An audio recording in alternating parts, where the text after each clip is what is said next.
Hello, welcome back to more fun fixing it. I have to think now. It's another Wednesday catch-up video.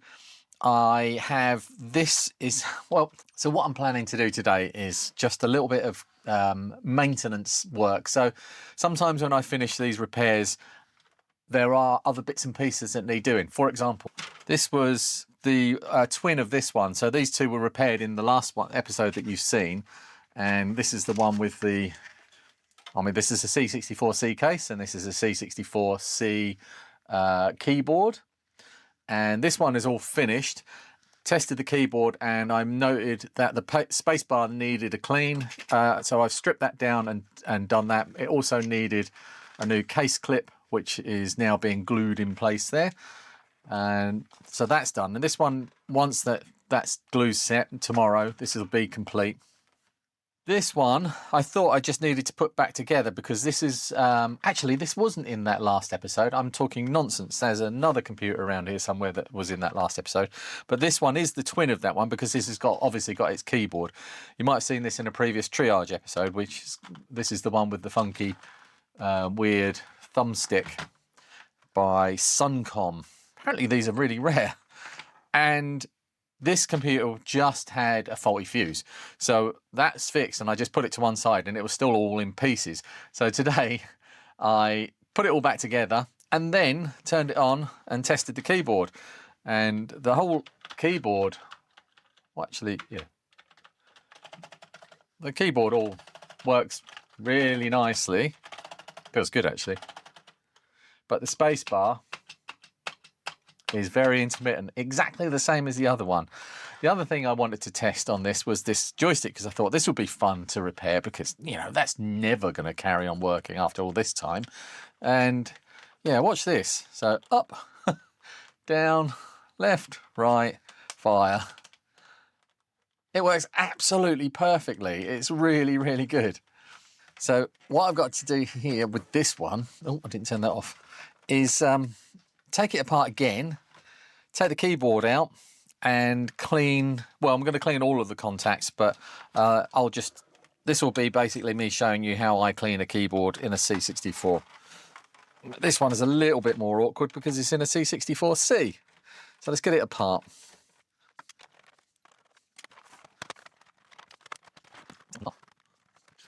These have got clips down the side like that.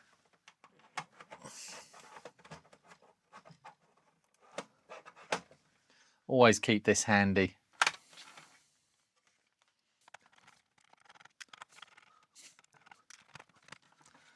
Get rid of that bit. Okay.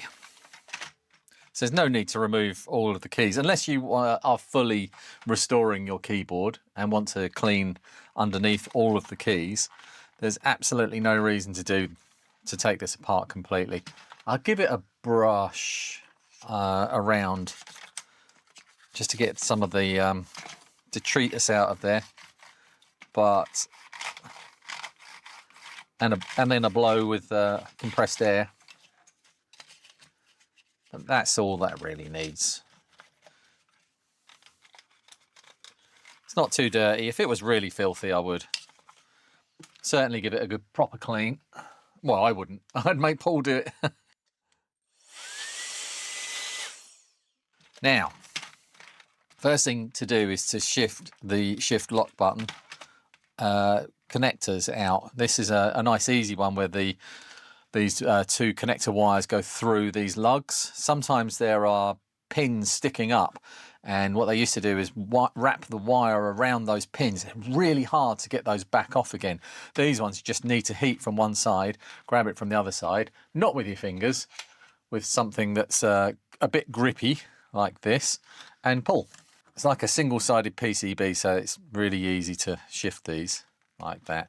Don't go mad because you don't want to break the bits of wire over here. Although if you do, it's not too difficult to just resolder a new set of those in.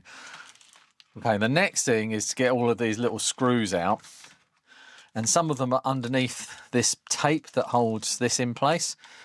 This one's all loose actually, but these I just stick the screwdriver in and start winding like that, and just the screw just comes through. And then when you put them back, you can just go straight back through the other way. Right, so I'll get all of those out.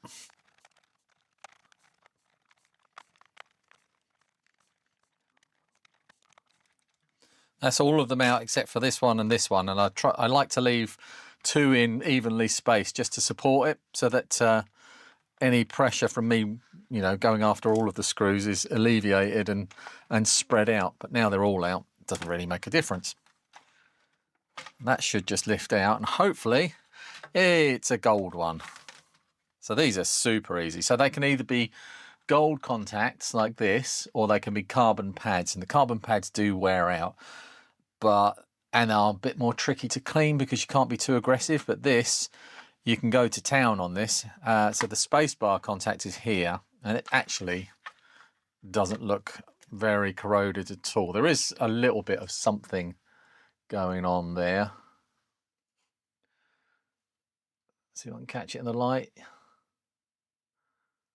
But it doesn't look terrible by any means. What's more likely happened is you can see inside here there's actually, especially down this bottom edge, there's bits of fluff and debris. This works its way into here. But these carbon pads on the plungers are the things that actually I find are the things that need cleaning more. And these are, you can be pretty aggressive cleaning these because the carbon goes all the way through the rubber. I know some people say that you should be really careful with these, but I've experimented by sanding one and it still works. Let's clean this bit first. And I'm going to start with some kitchen paper and isopropyl alcohol.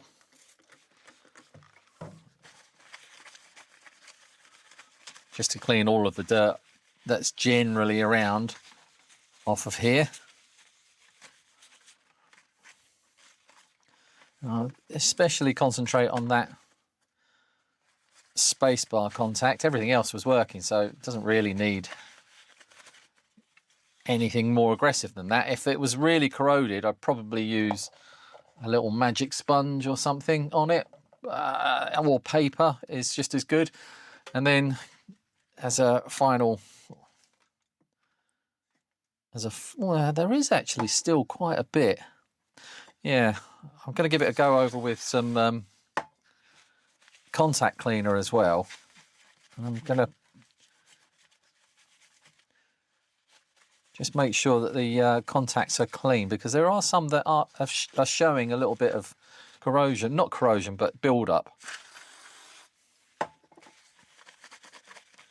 And paper is an abrasive substance as well, especially on this kind of delicate surface. You don't want to go, you wouldn't want to use, say, wet and dry sandpaper.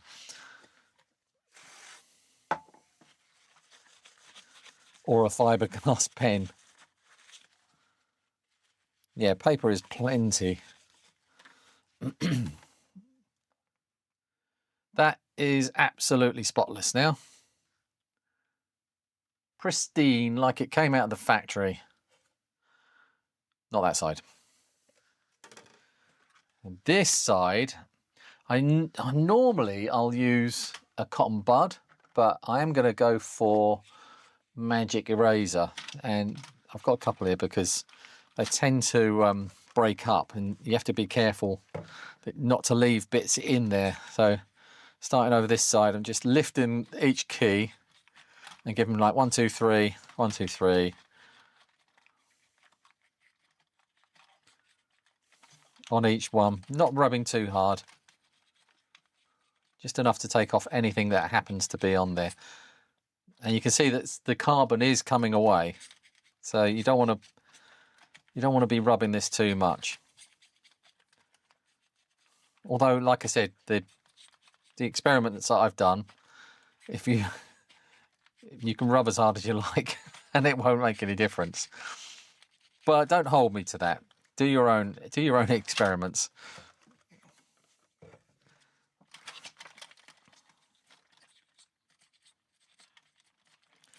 Definitely need to concentrate a little bit on this spacebar one.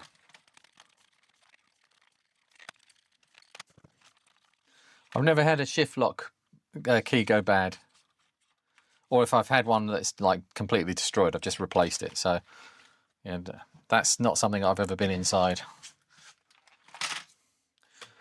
Right, done. Let's put it all back together. Which is the same thing, but the other way around. A couple of placeholder screws, and then I've taken to actually just putting all these screws in place first before screwing them in.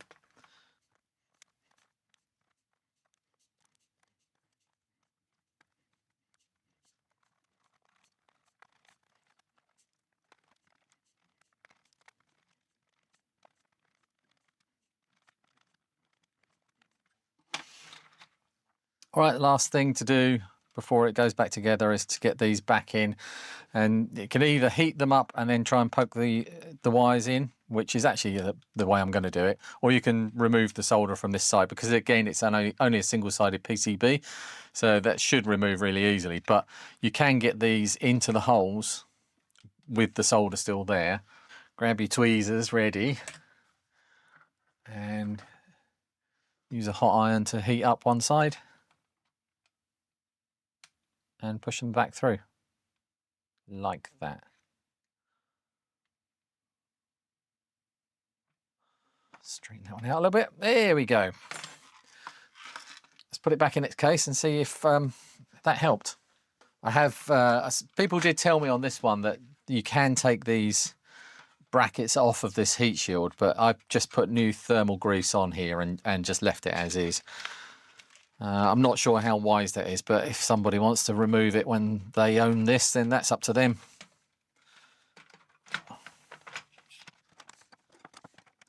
Okay, so we're looking for the space bar being a working space bar. Tap, tap, tap, tap, tap, tap, tap, tap, tappity tap. Perfect. Just check all the other keys while we're here. Shift lock works. Perfect. That's working great.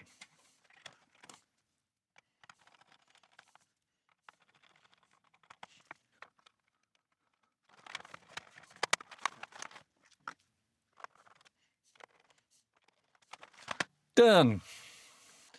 Replaced fuse, fixed keyboard. This one's on its way back to Paul with this amazing little joystick. Brilliant. All right, this is the one that I fixed with Adrian and Mark. And yeah, this one needs a new PLA, a basic ROM, and the keyboard needs testing as well. So again, let's get on with that. So I'll find a basic ROM first. Right, I found a salvaged basic ROM here. I'll just pop that in. And the other thing we need is a PLA, and I don't think I've got one ready to go in here. Right, let's get this off the bench. So I'm going to have to build one. Actually, this is my test one. I put sockets in this one just so that I can test the gals before I solder them to the boards. But yeah, here we go. These are the bits that we need. Gal 20 V8Bs. Gal 20 V8Bs. They're V16s. I bought a load of those in error. So we'll take those ones. Those are 20s. Those are 20s. Yeah, I've got enough to make quite a few there. This is the problem with buying gals, though, that you get a lot of. I mean, these are all new out of the box, or from AliExpress, and broken. So I need to make one of these, in which case I need some male-to-male pin headers, like these.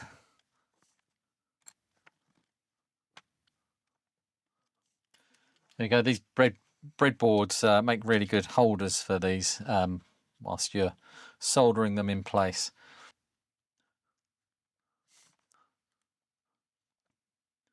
A nice thin PCB. You don't need any flux to do this. There's plenty of flux in the solder.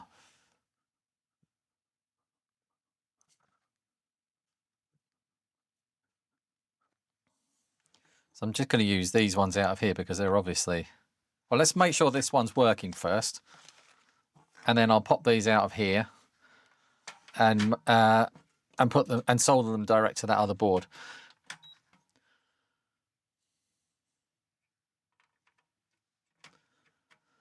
So a lot of people in the Adrian and Mark collaboration video pointed out that I didn't actually show this machine working, that I found the fault and then stopped the video, which is a big old mistake. So here we go. This is that machine, hopefully. Ooh. This machine is not working. Let's find another PLA. And there's every chance I've put a non-working basic ROM in here. Every chance, but this is a known working PLA. All right, so it looks like these aren't programmed. Or if they are, they're programmed badly. So I'm going to go and do that now.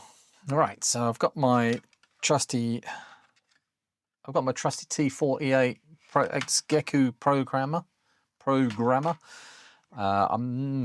Yeah, let's see what's on these actually. So this should be the right one. I have to put the right designation in here. So GAL 20V8. That's right. Right, so load. This is the right one. Verify. Okay, so let's try programming it.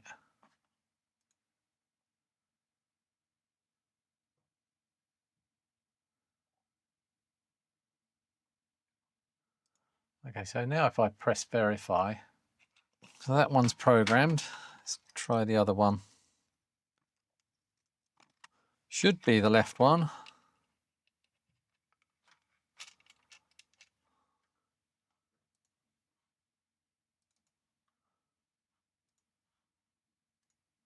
It's not happy with that that GAL, so that could be the reason that that went wrong. I'm sure I wouldn't have left a bad one in there, so maybe that's gone bad in the meantime, while it's been sitting in a box waiting to be used. Hey, who knows? Let's try again.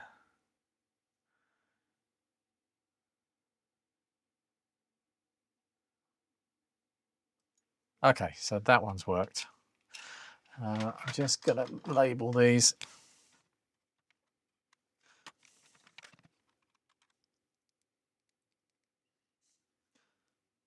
Get that PLA out.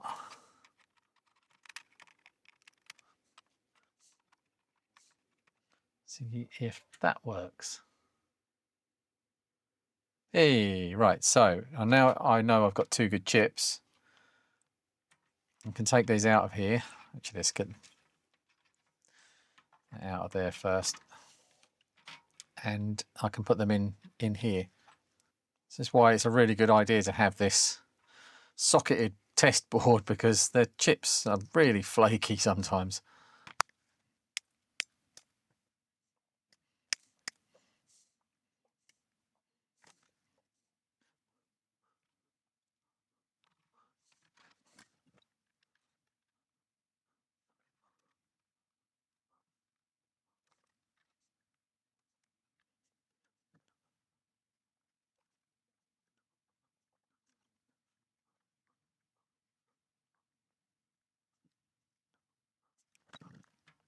All right, hopefully if I put everything in the right way around, this should just work. There are some neater packaged ones of these around where the instead of the gals being on both on top, there's one gal on top and one gal on the bottom. I haven't explored those yet. I might, in the next batch that I have to buy, once I've used all of these up, I'll look into those. Yay! I expect it'll be a good idea to actually test this completely with the full test harness. So let's do that.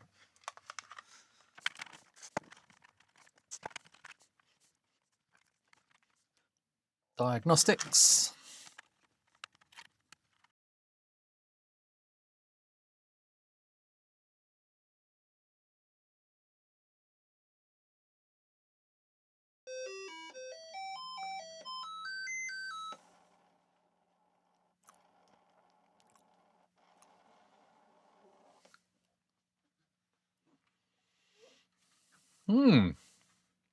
I'm thinking to myself, why has the serial port come up bad?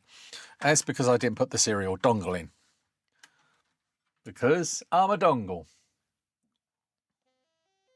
Hey. And we've got a good SID as well. And a good SID is hard to find.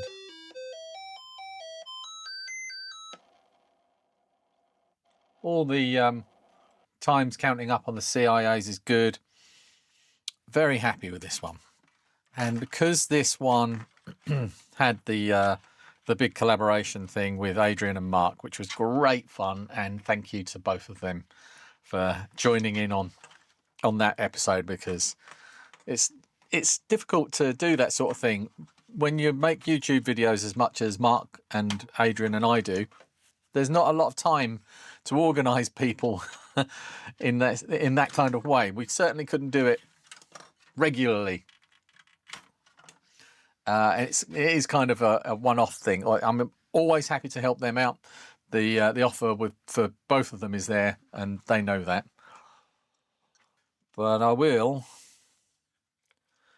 put a sticker inside this one, and probably on the back as well. Oh, and the keyboard needs testing as well. Oh, this is one of the nice ones with these big thick clips. These very rarely break.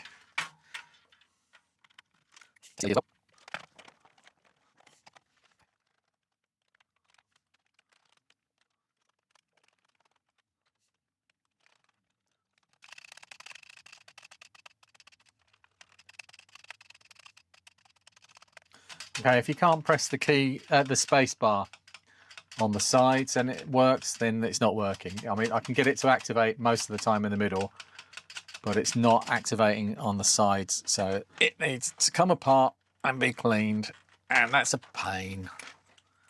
Do it all again. I won't make you watch this all again.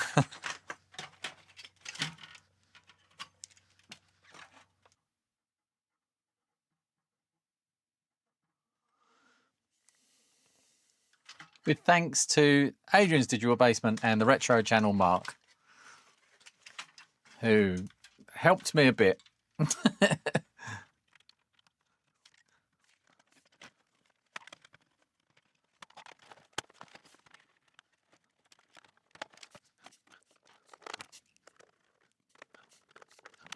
Oh, last thing.